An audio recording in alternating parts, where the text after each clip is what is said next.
So today we're stepping away from our usual storytelling style for a special event. Welcome to our second installment of Sex Questions With, this time featuring special guests Domina Mara. Hello. And her pup. Does Pup want to say hi? Hello. So I'd love to hear how you introduce yourselves. Let's say you're at a sex positive party. I would probably feel out how friendly people are with kink, but I usually go by Miss Mara, and then I introduce Pup as Pup.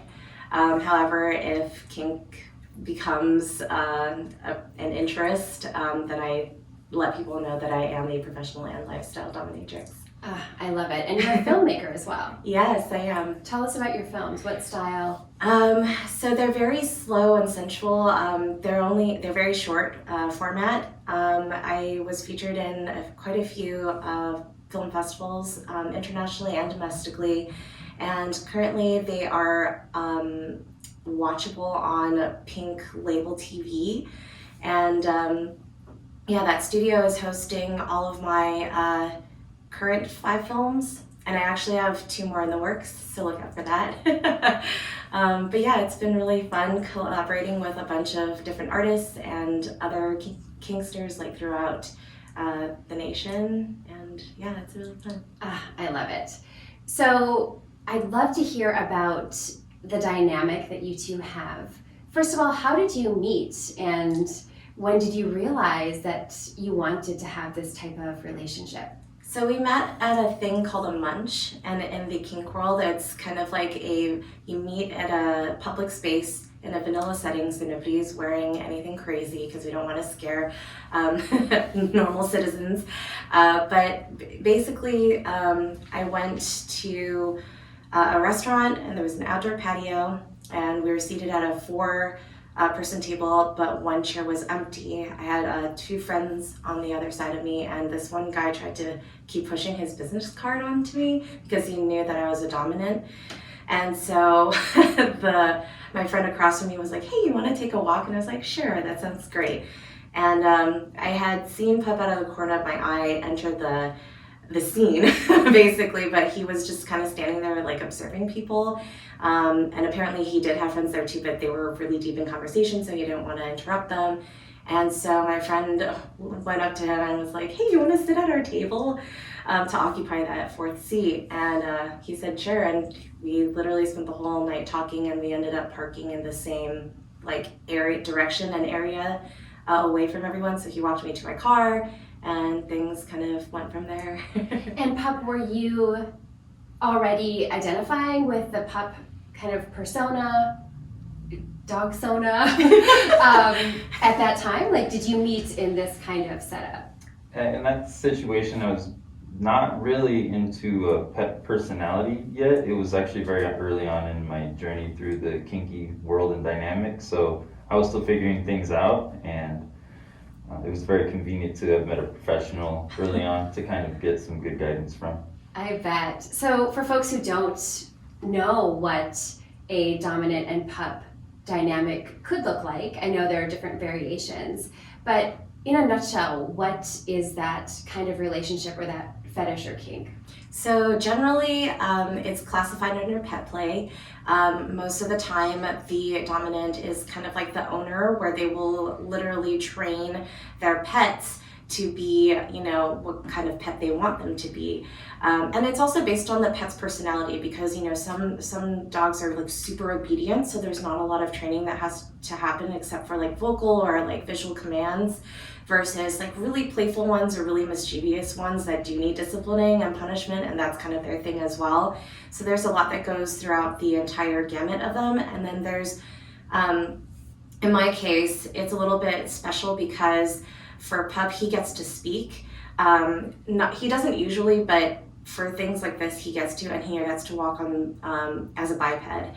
Whereas like most of my other pets, they have to crawl around, well, not have to, but it's in their nature to, and I like training them on all 4s, unless they're like jumping or doing something that requires them to be on their knees or something like that. And then in those cases, they wear the full outfit where it's like the leather mitts, They sometimes have a tongue sticking out that's part of the hood, a tail.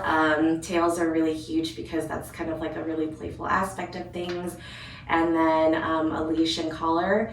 But Pup doesn't actually have to be on a leash because he's more like a bodyguard / butler to me, and that's kind of how I've established his character.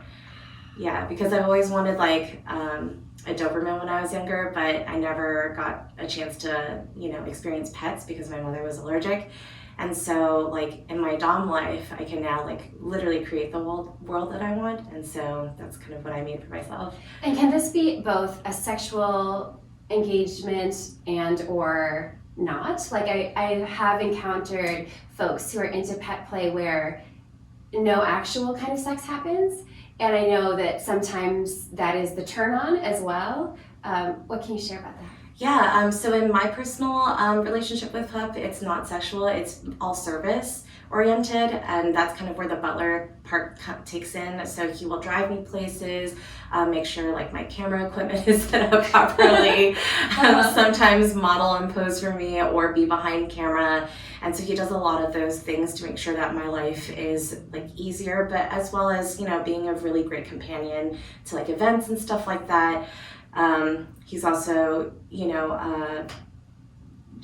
he's just a good boy to have around.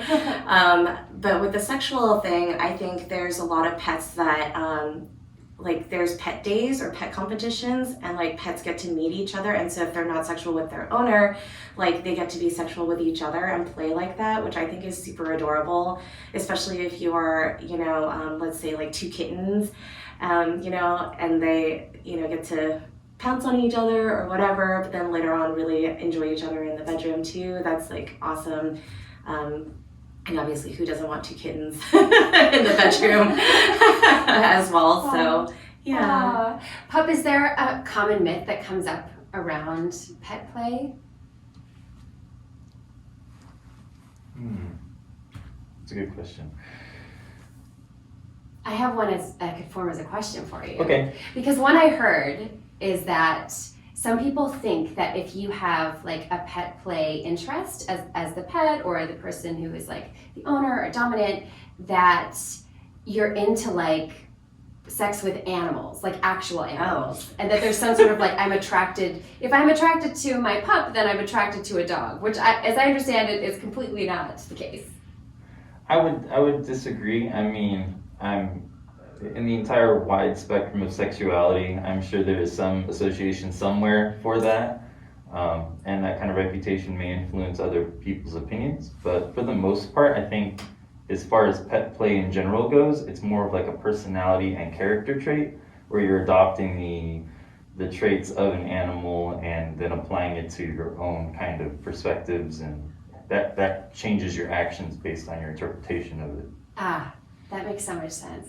And also I feel like it depends on how humanoid that your pet could be, because there are some, like, especially a lot of female pets, they like to show off their body and all the outfits that go with it, but the main thing is like they still have the like cat-likeness of it, so they'll still do the paw thing and the claws, but they'll have like a cute matching tail with their mittens and their ears and stuff like that.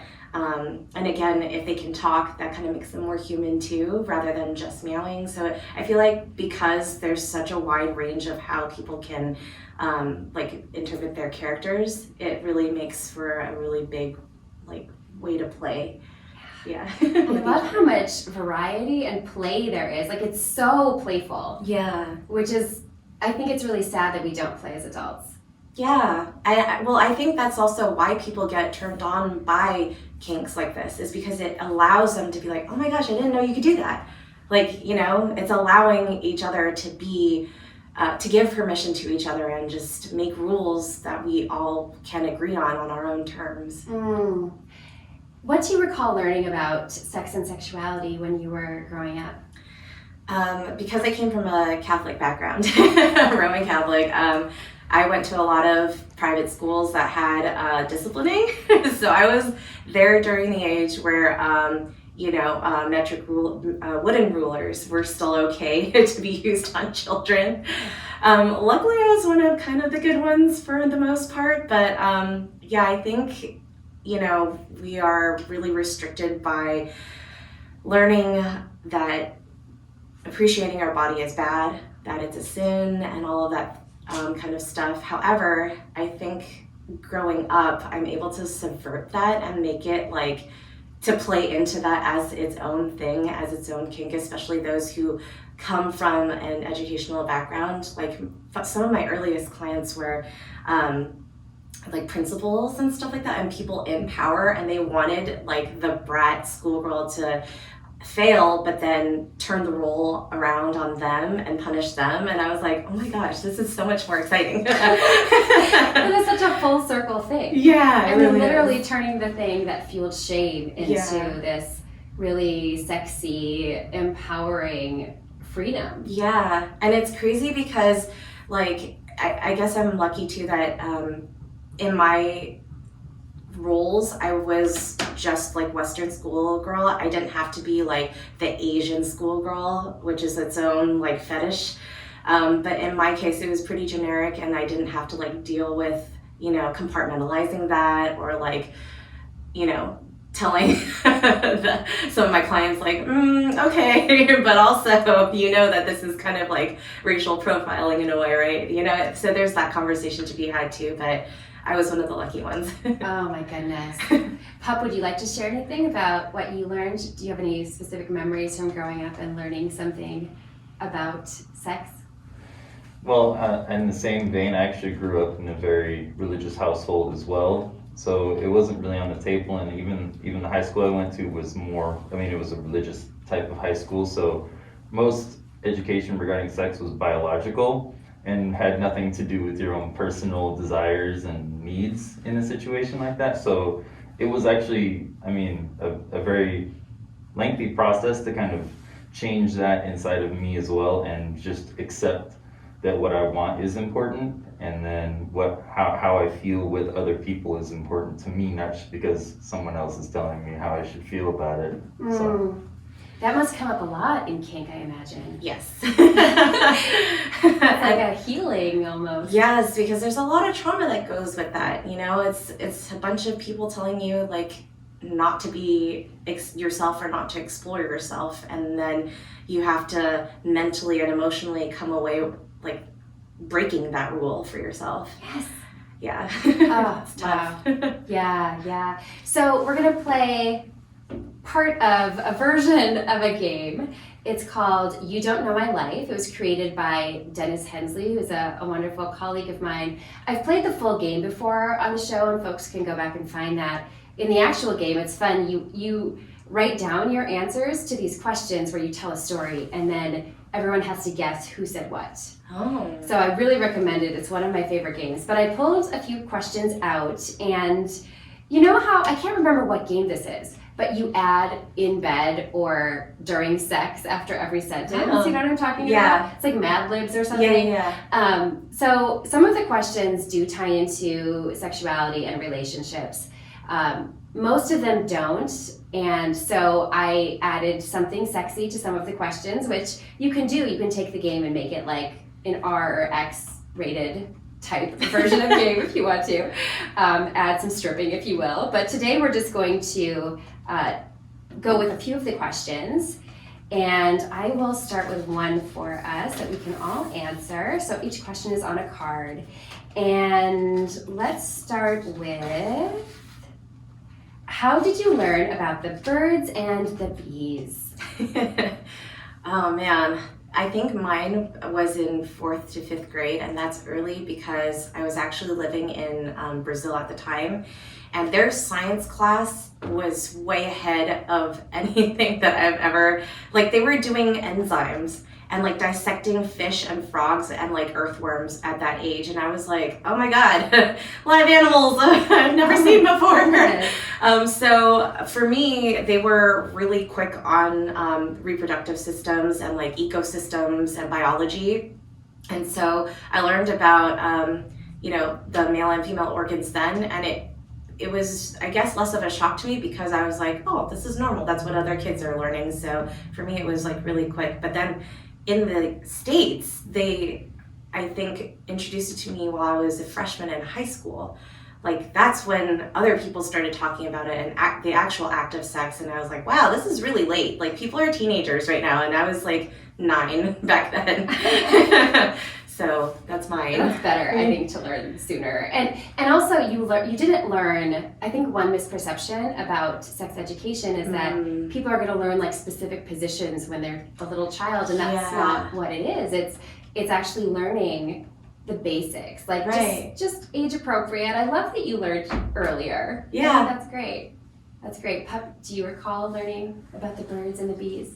Well, for the most part, as mentioned, it was a biological information, and it was probably when I was around 13 years old when I first started getting education about that. Maybe a year or two earlier than that when I first understood it. But I definitely existed in the early wild landscape of the internet, where everything was extraordinarily accessible, and you could find a lot of very extreme things very quickly without having to look very far. So yeah, porn in your pockets, right? When you're just, I mean, because if you ask a question and adults don't talk about that, what are you gonna do? You're gonna find the most explicit thing you can find. It happens a lot. Mine, I don't know if this counts as birds and the bees, but it was an attempt. And it was, I asked a relative, I think I was 3 or 4. I asked a relative how babies are made.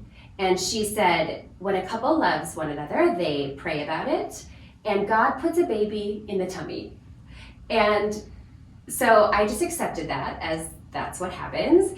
And then I started to get this like paranoia that if I thought too much about a baby, like if I held a doll, or if I was thinking, what a cute baby, that God would think, she wants to have a baby. So when I would have a stomach ache, even in kindergarten, I thought, oh my gosh, what if I'm pregnant? Like, what if God messed up the memo? Like, oh man. Yeah. So I did not get any biological info for a very long time. Yeah. That's kind of scary though as a kid. I hope that didn't become like, like a trauma for you kind of situation, because it's like, you're worried. So yeah, I worried about a lot of things, but I also asked a ton of questions, thankfully. So I would ask other kids. So I started asking about sex really early. Most people wouldn't talk to me about it, but I did start getting different variations of those responses, which was helpful. So I don't know why, but after I think kindergarten, maybe I just realized that like, that's kind of silly. I also though got kicked out of Sunday school when I was in kindergarten. Maybe that was why. For asking too many questions, actually. Yeah. Let's move on to another question. Mara, why don't you choose one? When was the first time I saw a dirty magazine or video? This was also in Brazil, actually. Yeah. I went to a friend's house and her father was out, so it was just the mother watching over us, but the mom kind of was like in the living room, like watching TV or something, and we were playing or reading stuff in her room, and I don't know what came up, but probably sex again. And she was like, oh, my dad keeps a bunch of Playboys in a magazine rack in his bathroom. And I was like, how do you know? And she's like, because I've seen it there. Like, he doesn't hide it, I guess, because everybody has their own bathrooms, and so like his is just where he wants it. And she was just like, you want to see one? And I was like, sure. Like, why not? So she ran and snuck into her dad's bathroom, which is a beautiful marble bathroom, took out the one that was on the edge and brought it to her bathroom where we huddled and turned the pages. It was very wrinkly. But that's where I first saw like other women that were fully naked. Because I didn't go on porn at that age. Like I was a kid that played outside or in other people's houses. And so that was kind of like an eye opener for me, where it's like, oh, this is what people's like idea of a sexy body is. So yeah. How did that make you feel to realize that? I was about 10 at the time. So for me, I was just like, wow, they've got big boobs. Like I was like, that's something to look forward to maybe? I don't know. But I was like, there's an interesting eye that I caught because usually it's the male gaze that's taking the photos. And so when I do my filmmaking, I make sure to catch little details that maybe a lot of other people may not necessarily want to put in because it has more of a soft sensual thing in there. And you know, the male gaze is kind of more like sexual driven, but I'm just like, yeah, but there's foreplay to it. There's things leading up to that sexual tension. And for me, that's kind of like, I think that's one of the takeaways that I found from that as a kid. Oh, I love that. I love that. And the building and the anticipation is Yeah. so hot. Yeah. That's beautiful that you capture that in your work. It's important. Yeah, because with the Playboy magazine, I was also like, they're already naked. Like, there's no taking off any clothing. They're already, like, kind of there. And so I was just like, well, it would have been cool to, like, for me, the sexy part of things is the revealing aspect of it, right? Like the strip tease or the whatever tease, and that's why the tease is so important, you know? But, yeah. I love that. You were thinking as an artist then, too. You're like, why am I not seeing the Yeah. revealing? Yeah. That's beautiful. Thanks. What about you, Pup? The earliest memories I have of that kind of material was I was at a friend's house because we didn't have any of that material in our house, and he just pulled magazine. I don't remember if it was his brother or his dad, and he had some magazines under his bed, and he'd pull them out and show me, and I was like, whoa, this is like, I mean, I'd never seen anything like it, and I don't even think back then it was necessarily like sexually exciting because I never had that like correlation between the imagery and the sensation, but it was definitely a very like stimulating response to just seeing this kind of provocative material in front of me. Yeah, it's interesting when it's just sort of like the surprise, right?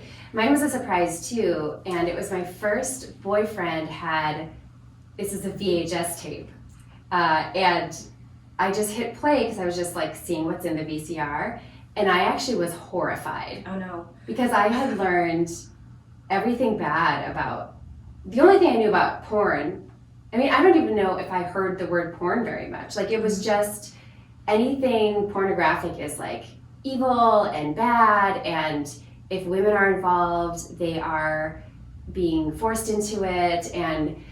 And also, I think it brought up a lot of insecurities for me because I was already having a lot of body image challenges myself.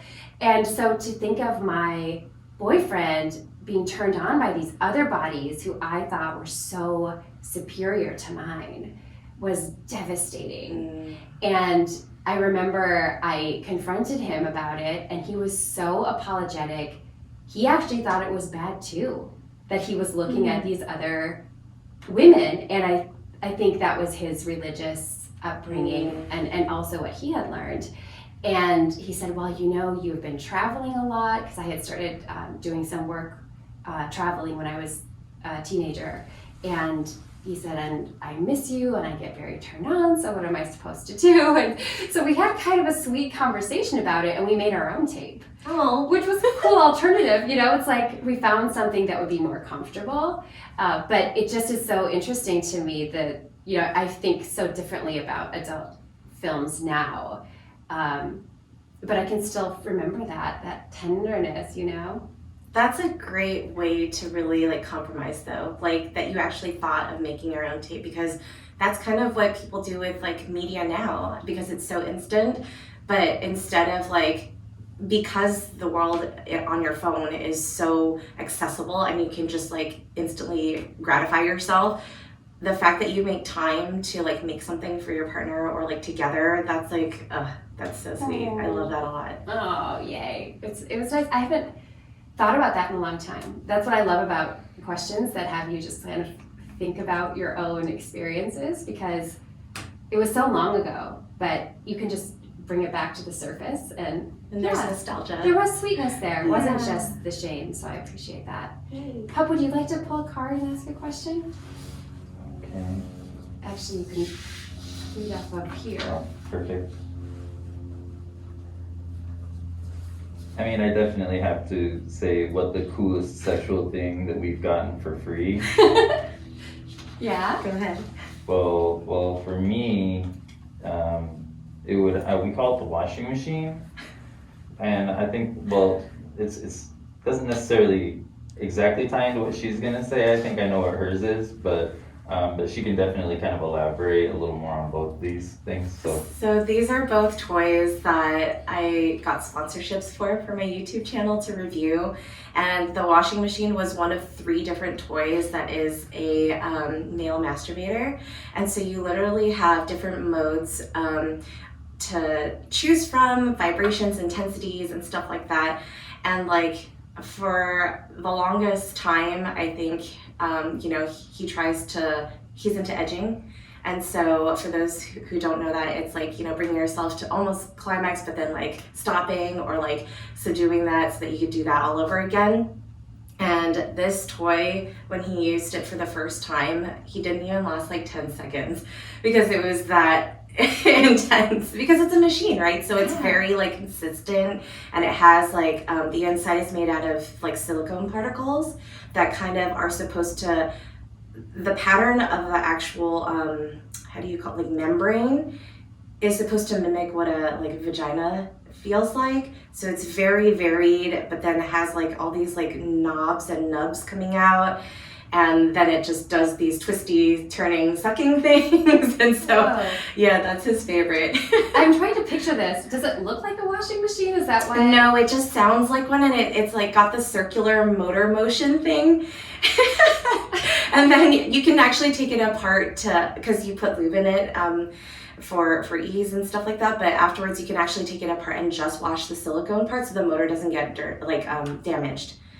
Yeah, so it's like about this big. It looks like a tiny spaceship. Like, it's really bizarre, but it's like a toy from the future. I love that. It's so fun to receive toys because it's not one that you're just choosing, that you're like, oh, I know that I like this style. The surprises are fun. Yeah, and one of them actually comes with earplugs with a pre-programmed moaning girl in the background. Oh! That like is supposed to match the speed of the actual thing. So it's really cool. Mine is actually, her name is Candace. And she's a 68-pound silicone doll. It's a torso of a doll. And I got her, and you get to pick what skin tone she has. So she has like a light fair skin and then olive skin, which is really interesting. But yeah, she has access to literally all holes without the head. And she's very heavy, but you can flip her onto her back, you can put her up for it right, you can do a lot of things with her, and it's crazy because I did like a spanking demonstration on her, and the jiggle is really realistic, which is crazy to me, like that you can make like this synthetic material look and feel so real. Yes. Yeah, so I think like with technology and how it's going like into the future, like things are gonna look incredibly like almost identical. What a great way to learn. Yeah, that too. Yes, so it's like a torso. It literally is like neck to like mid-thigh. Wow. Yeah, she doesn't have a lot of leg. Did you name her yourself? No, that's the model name. Okay. And there's actually like another one that's like the super busty one, and she's Monroe. With the like wider hips and like I think longer, I think it's to the knee. So. I like that because the toy companies that have reached out to me about a sex doll, the sex dolls that they have on stock all look so identical. They all look like just a bunch of Barbies, Oh yeah. And some of them look so young that I'm like, I really want to see diversity. I want to see like, and I also want to see like 60 plus. Yeah. Or at least please 20 plus. Like we want to have these tools, and also I love that you said there's different body shapes because we need that in our toys too. Yeah, and I think that one is actually one of the more popular ones, Monroe, because she looks more like a full-fledged woman, so. Yeah.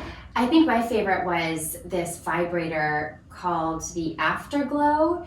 It's not available anymore, but it was created, and I'm not making this up, the doctor's name was Dr. Zipper, and he created this. It comes in this big wooden chest, and you feel like when you're opening it, like music's gonna fly out. It's just like so majestic, and it's huge, and it's a vibrator, but it uses light energy, like UV light.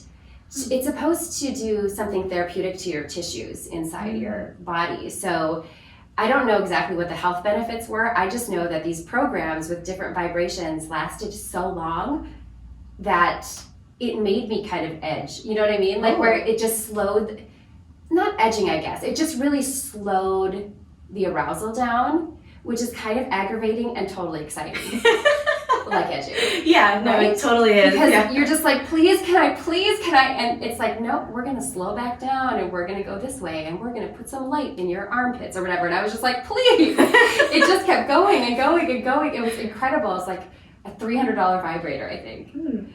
So I don't know why it's not on the market anymore, but I kind of wish it was still there because it's such an experience. Like it's more than toy, like cans. Yeah, I love that. Yeah. All right, so let's do one more. Let's see. How about, when was a time that something good came out of a bad sexual situation? This one's a tough one. I think in my case, I'm gonna have to pull the race card on this one. And it was because I had a client who was a little bit racist and a little bit misogynistic because he wanted me to dress a certain way and act a certain way. And it was kind of toxic during play, which is crazy because he was such a nice guy outside of that. But I think over time, me kind of like putting up boundaries, first of all, made me think of boundaries. And so I was like, okay, I can establish that for myself and it's okay to say that. I don't have to say yes to everything because he's my client, you know? And so boundaries was a big thing. And then second of all, I took all the good things from those sessions and then actually made them my own and used them on other people from then. So I think, you know, seeing the silver lining in things and not taking everything too seriously, you know, if a person's not for you over time, like I'm okay letting them go, you know, and I think that was, all those three things were really valuable lesson in my profession. Oh, that's powerful. Yeah. And I don't think we can ever overlearn about boundaries. Mm-hmm. Don't you feel like it's something that is a muscle, but I feel like we probably will always be learning. Yeah, 100% to this day, because like things aren't okay or that easy for other people to experience, and I have to be okay with them saying they're not, you know, and I can't, even though I want to push them, like maybe over time I can, but it has to be at their pace, you know, and I have to respect that.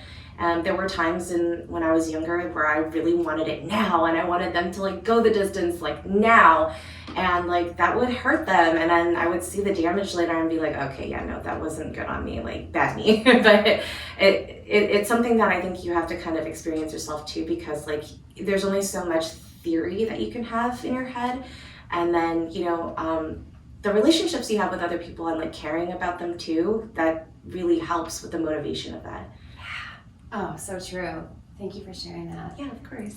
Pup, do you have an answer for this one? Something that was bad but turned out to be good? So when you're trying anything new, in most situations, you're gonna end up doing something that pushes against a boundary or makes somebody uncomfortable. And this is particularly true in the kink world. And when we first met, I was definitely a novice and still learning about things. So just through experiencing things with her, it has strengthened how we talk about things, and then like so good communication and understanding not only what is good for you but what is good for somebody else, and like not good as like an objective situation but as a subjective experience for both of you, and then finding something that works together to make the situation good for everyone involved. Yeah, that's so big. And again, a skill that you can learn in a sexual situation or in a romantic situation, and then take that into the rest of your life. You know, it's so applicable to everything, I think, when we learn how to collaborate like that. I think also learning how to listen, because there's so many things that I've learned as a professional, and like I really had to slow down because I think very fast, I problem solve really fast, and like I'm always on the go. But when you really sit down and listen to a person's needs and wants and desires, I feel like they feel they're being heard. And then also when you can use those things to their benefit, like it makes everything so much more like exciting and like fulfilling and satisfying. And so I feel like what you said earlier about slowing down and then just like being in that moment of things, the other person really reciprocates that and feels that. It sounds like such a more present experience too. Yeah. You're right there with the person and with the experience, which makes it like a mindful practice. It actually makes the whatever it is you're doing or the relationship more intense, right? Because you're experiencing everything at the rawest moment and like how you are both like feeling each other's energy at that time. Oh, I love that so much. Yes. Yeah. This experience for me, something that started out negative, I've talked about this experience numerous times. It comes up a lot when people ask about any like extraordinary sexual experience or life-changing sexual experience. But I'm thinking about it now and I'm like, there was so much good that came out of this. So I didn't realize I had shame around self-pleasure and masturbation, so I never did it for literally decades. I was 30 years old when I first engaged, which is normal for some people, but for me, I had held back. It was a place I just wouldn't go. And once I did, I realized, first of all, there's so many benefits. I did end up learning so much about my sexuality through partner sex, which is great before that. But once I embraced solo play, and I've heard this from other folks who tell me that they also started masturbating maybe at 20, 30, 40, or 60 even, that it gives you this like incredibly profound experience of newness in your own body at an age where you're a grown-up and you have maturity. And so at 30 years old, I almost had like the good parts of puberty, where you're just like, oh my gosh, my body can do this? Like what? It was actually really, really exciting and beautiful. And also led to all the things that I do with GirlBoner, so I wouldn't change that, yeah. Can I ask you what made you decide to actually explore at that time? Yeah, that's a great question. I was feeling really blah, and I thought I was just a little depressed. And it turned out I was quite horny, but was like disconnected from that because I didn't realize that my sexuality I had really associated with another person. It wasn't mine first or on my own. And so my partner, who was a great partner, was away, and so I didn't have access to anything sexual. And I was watching TV and I'm like scrolling through Netflix, and you know how Netflix recommends shows? This still cracks me up. It recommended, and I wasn't watching anything explicit, it recommended Diary of a Nymphomaniac. Oh. Have you seen it? I watched the first part of it because I actually worked for Netflix for a while. Okay. But yeah. Well, thank you if you played a role in this because it was great. I wish I did. I only watched the beginning that time too because it was so exciting because it tapped into what I was feeling and not realizing I was feeling. And there was this woman who was so turned on and letting herself be so turned on and was being so sexual, and my hand involuntarily went to my crotch. It was just like this moment. And then at the time I thought, gosh, we have this toy. And this was before I was really into sex toys. It was one of those joke gifts. Some people will give you like a toy. It was still in the packaging and everything. And I like crept upstairs like I was like a teenager. It's like, I'm gonna get the toy. It was like so exciting. And truly what happened was, so I came using the toy. I called my partner, he was at work, and I was like, I just made myself come. And he was like, like that, just like, oh, wow. I mean, he was happy for me. Yeah. And also I called him, he's in the middle of all these people. Can you imagine answering the phone? And he was like, didn't know what to say, but was very delighted too. So looking back, it's like a wonderful conversation that we both are like, oh, that was so sweet. But again, it was one of those teenage moments of like, oh my gosh, my body, it brought me to tears because I was so moved by it, and then did experience a bit of grief, of like, how different would my life be if I had really engaged in this sooner. I think it doesn't really matter when, because there's one of the films that I saw at one of the festivals when I attended in person, and it was about how a woman became depressed because after she got pregnant, like her body changed so much and she couldn't like enjoy sex as much as she used to. And then she explored with different toys and then actually made herself squirt. And that was the first time also, and she was like, it was a renewal and a rebirth for her. And I was just, she's like older as well. And the fact that you can still like explore or figure out there's new things that your body can do, I think that's so amazing. Like, because the human body is amazing. It doesn't matter what gender you are, there's always something else that you can like up the ante, you know, with and for.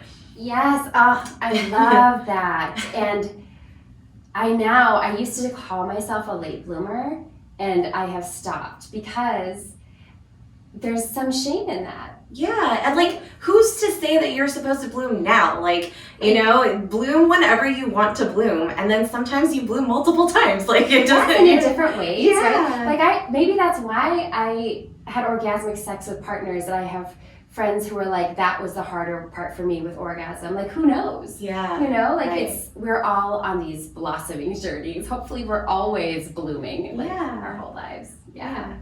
So I do have a question from a listener specifically for you, because I mentioned that we were going to be speaking. Okay. So I shared that we were going to be doing a round of this game. So I suggested, would you like to come up with your own card, like your own situation to ask about?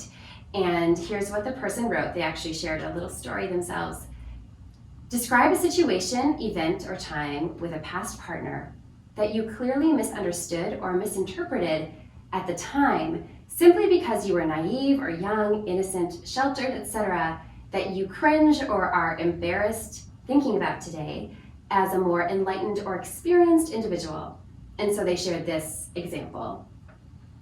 For example, my friend, as a virginal young teen, was messing around with her boyfriend under a blanket while watching a movie, still living with mom and dad.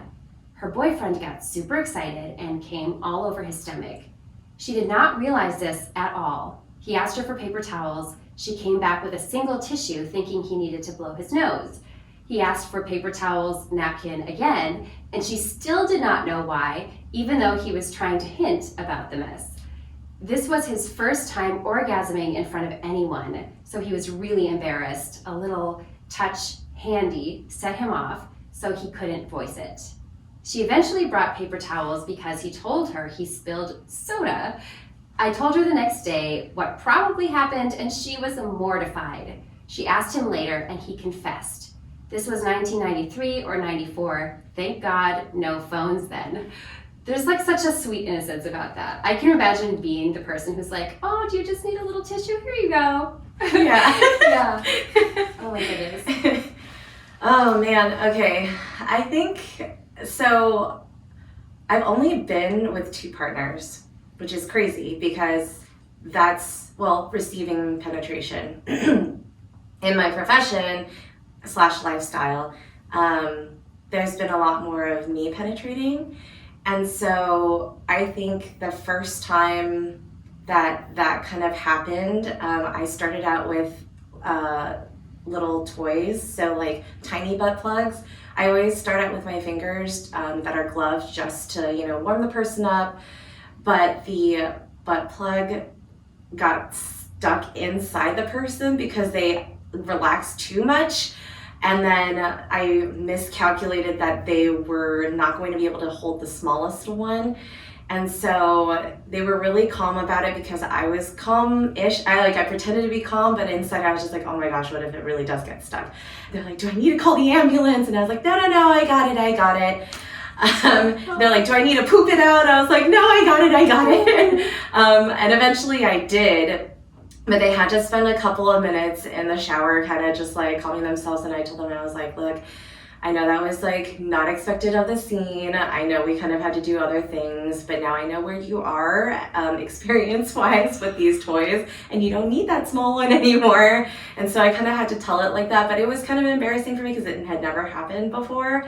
But yeah, now I'm a lot better at gauging where people are. Oh my goodness. Hasn't happened since then. Oh my goodness. I can imagine that feeling because you're like, this person, you could feel them panic probably. Yeah, and I know they were, but I was like, I think I was really proud of myself because I was like, I put a hand on them while I was trying to search for it, and I was just like, you're okay. Like, I'm gonna get this out, you know, blah, blah, blah.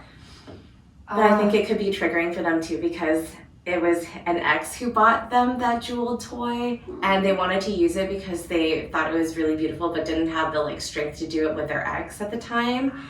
And I was like, oh man, that's like 2 strikes on my part, but it's okay.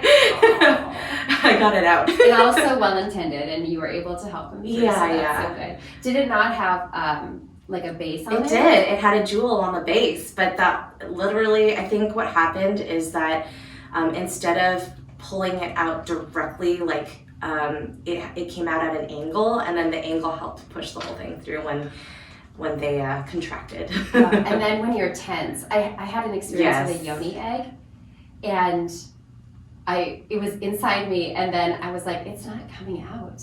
And then my whole body tensed up, so then it's definitely not coming out, right? Yeah. Mm-hmm. So you really have to relax, which feels so contrary when you're freaking out a little bit. Right. I think I would be more freaked out if it was inside me, like if it was that bit, because if there's another person, at least they're at an angle or at a perspective that they can see it or like feel for it. In his case, his ass was just up in the air the whole time, and he was like, I don't know what to do. And I was just like, just hang in there.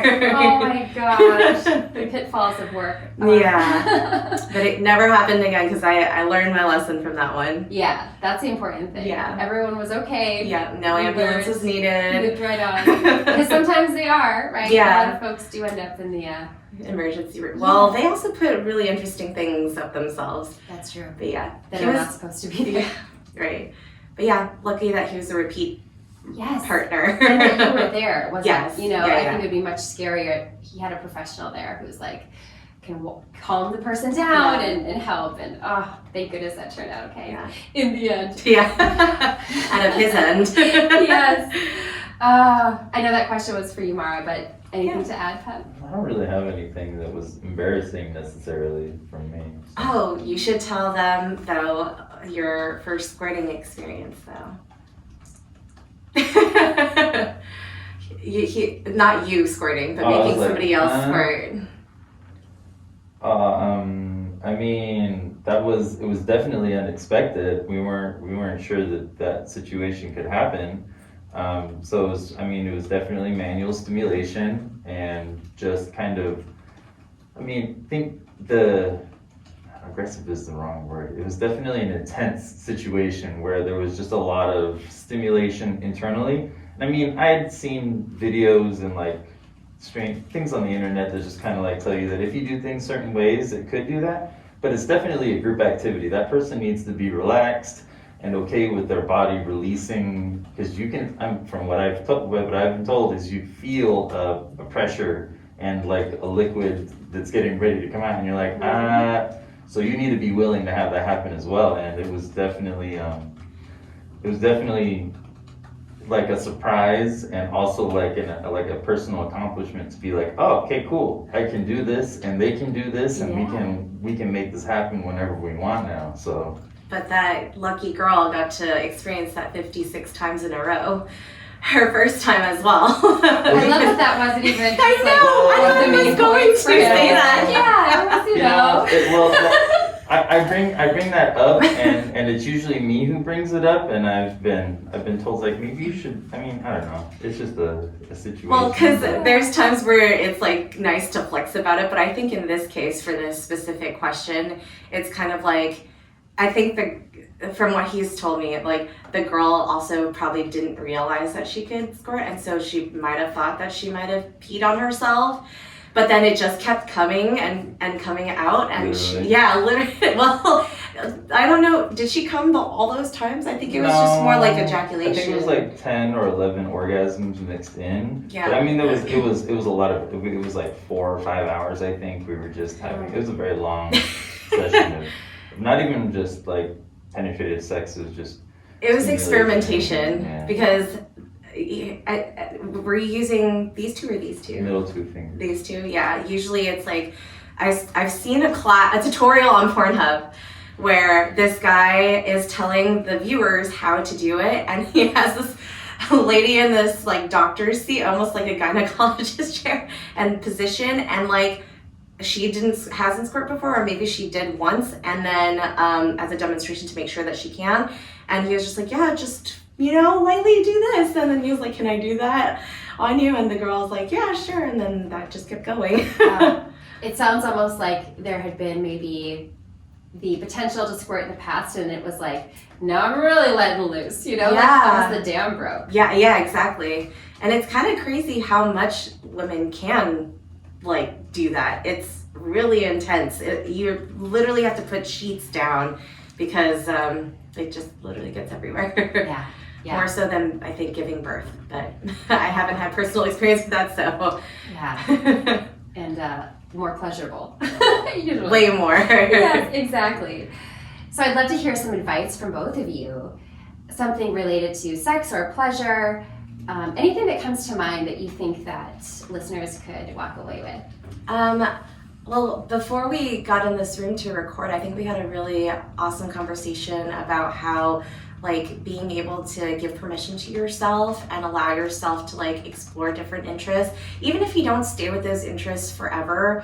And that has come to me, professionally too, with certain kinks. Like I thought I was going to be super into, caning somebody, and I still am, but it doesn't give me the same joy as before when I break people's skin, because I know that it's like, damaging like the outer layer and stuff like that, and they're going to be bruised and stuff like that. I still have a sadistic streak, but now I think I'm a little bit more like, oh, but I hope they bandage that properly at home and are cleaning it every day, kind of situation. I'm more of like nurturing to that. And I feel like if you ever have changes on your interests, like feel free to always communicate that, because you don't want that to like fester in yourself, or like the other person to resent you for not communicating that. Those things are kind of like the backbone of like my practice and how I approach any relationship, and then also just be kind to each other. Like if somebody's not feeling something that day, like that's okay. There's so many other options that you can like explore and do. And just be playful with each other. Like that's what this is all about. It's fun, Yes, I love that, and it can feel like a heavy topic because people do bring in so many barriers or past traumas and all these things, and it's such a good reminder that the kindness and the compassion to hold space together and meet each other and one another where we are makes the way for fun. Like it makes the path for fun and pleasure. Yeah, so for me, I always see the other person as a human being before they're anything else. Like whatever title that they hold afterwards, whether it's submissive or fetishist or whatever, they're still a human being. And I will always honor that first. And then, we go into our negotiated things later. And I hope they do that in the same regard for me as well. Well, the ones that I do play with now, I select people who do reciprocate that. That's beautiful. Yeah. Beautiful. What about you, Pup? Do you have advice to share? The biggest thing that I think is, I'm going to touch also on like checking in with your partner, but not just checking in like during the act. Like set aside time. I feel like it's very underappreciated. Set aside time to be like, in a non-sexual way, where are you? Like what are you wanting right now? Just in general, what can I provide for you? What do you want to try? Like recheck in as a conversation, not just in the moment of like, hey, we're having fun. Do you want to try something new? It's like, no, like think about your needs, think about your wants and your desires outside of the sexual context, where you're not clouded by chemicals in your brain, just like fireworks, so that you can really prioritize something. And if you do want to try something new, I kind of outline that and like make a good path to get there and work together for it. I love that. That's such a good practice to think about it. I like the fireworks example, like the analogy of just all those sparks going off. And if that's the first time you're thinking about your wants or desires or needs, it can get clouded. Yeah, and I think it's almost like a couples therapy, like internally, because then you're really, like if somebody isn't into, let's say for pet play, if they're not into, just barking in response to commands anymore, it's like, oh, there is a problem, because how are we going to play like we used to? Or how are we going to move forward with that, you know? And so I think these conversations, like before every session, no matter how long I've had a regular for, I always ask them, how are you doing today? And it's not just like, oh, how was your day? Of course they can answer it that way as well, but I'm just like, I want to know where they are mentally and emotionally, because I'm going to take them into a spiritual space, and I'm going to take them into like a sexual space, and they need to be okay, or at least they need to be willing to let me bring them to a space where they're going to be okay. I think that's something we could all probably work into our interactions. Yeah. I love that, to be really where are you? Like, what is the space we're in? Where are you emotionally? That's beautiful. If folks want to learn more about you or work with you, how can they do so? My website is dominamara.com. I also have a YouTube channel where I have different playlists where if you're new to kink and BDSM, I kind of have videos on like what the protocol is for like meeting a mistress, what to expect from a professional, and stuff like that. The YouTube channel is Dominamara. You can find that, and my films are on there actually. I have had to censor some of them, so the full ones are gonna be on the pinklabel.tv. And then I'm on Instagram and Twitter at Mara Domina.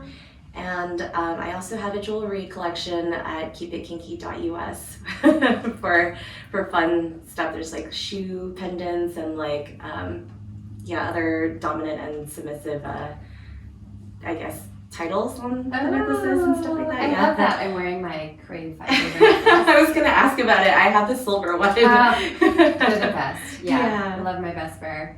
Wonderful. And folks can also tune into the YouTube to see this session. Yes, I will be posting this edited in 2 weeks. So that'll give me some time. I will also promote that on my social media and promote August as well with a GirlBoner podcast. And then, I just want to thank you so much for having me and for, allowing us to have this kind of conversation, which I think is really important, especially in today's day. So, thank you. Thank you, mutual, both of you. This has been such a pleasure. So fun to share space and to explore these topics. And folks can tune into GirlBoner Radio wherever they listen to podcasts. And I always appreciate ratings and reviews. Thank you so much for listening.